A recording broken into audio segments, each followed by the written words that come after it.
I'm thirsty.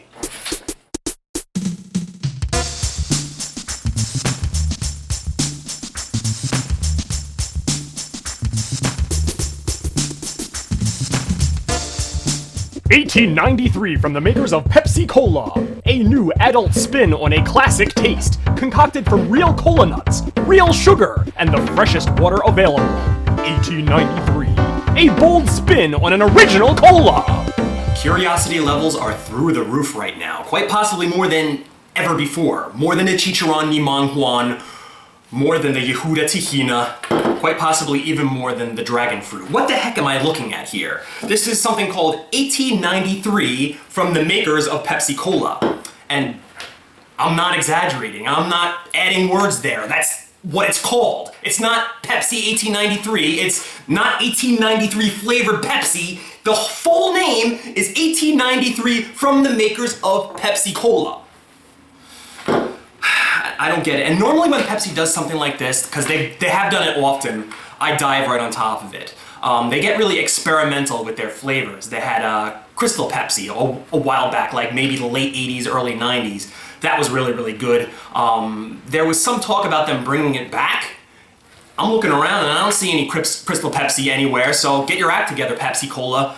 And then they made that blue Pepsi. I think it was just called Pepsi Blue, if I remember right. And it kind of tasted like your basic dumpster diving, like store brand blueberry cola. But I like store brand blueberry cola. It almost tastes like an insane clown posse Faygo. But I liked that and I missed it too. This is the most curious thing they've done to date because there's no indication on what the flavor is. And unlike the Chicharron ni Manjuan and the Yehuda Tahina, this has commercials out there. They advertise this. This isn't an obscure item. It's all over the place. And they don't tell you what it is in the commercials. The commercials kind of lead you to think that it's an alcoholic beverage, which I looked around this can and I'm not seeing, any indication that there's any alcohol in this. Someplace I read that it kind of tastes like a Jack and Coke. It has like a simulated alcohol taste in it.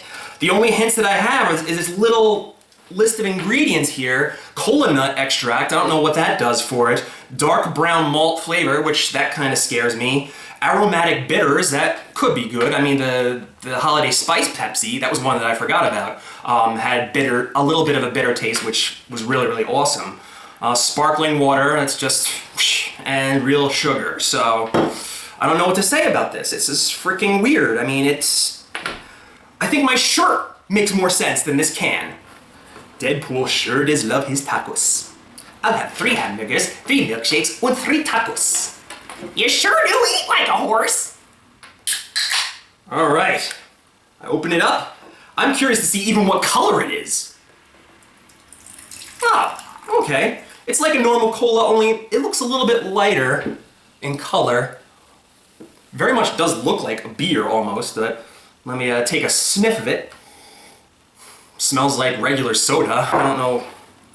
Maybe it will just be regular soda. In that case, the video is going to end up being very boring, but at least I provided for you a service to say this is just a fancy way of dressing up regular Pepsi, and they probably want to, shrink the bottle and charge you more. But first I'll drink it out of the can and I'll let you know what I think.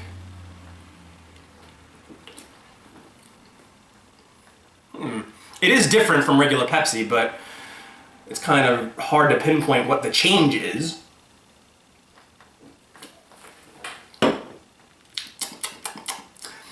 The syrup isn't so, if there is syrup in here, this is made from cola nut extract, so that probably doesn't give off syrup.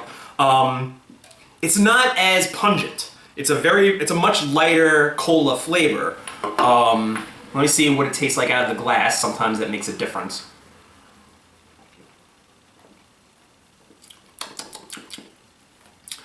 You know what? It's not bad. In fact, if you put this in a glass and you gave it to me and told me it was regular cola, I'd probably just drink it and inhale it and not even think about the change.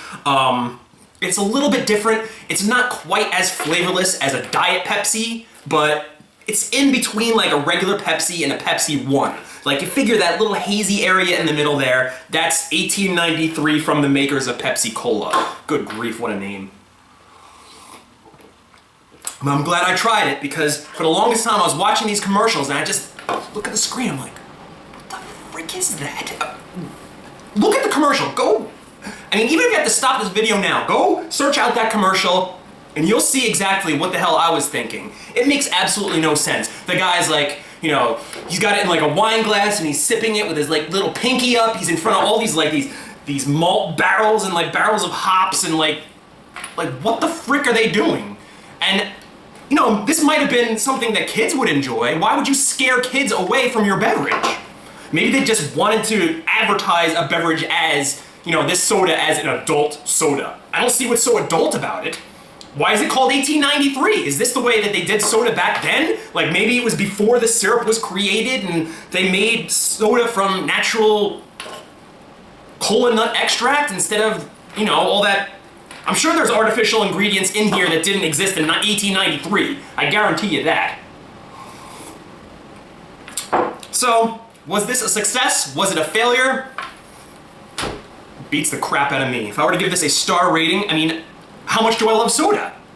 I'll give it 4 stars because I love soda, but it's not really radically different from anything else. So, drink it at your own discretion. I say it'd probably be even cheaper to get a regular Pepsi. So, this has been a very boring episode of Limbo Grub. I apologize, but now you know, and now I know. So, maybe in a later episode of Limbo Grub, I'll unravel another great mystery of the world. This is your good buddy Djclyve saying, until next time, I'll see you in Limbo.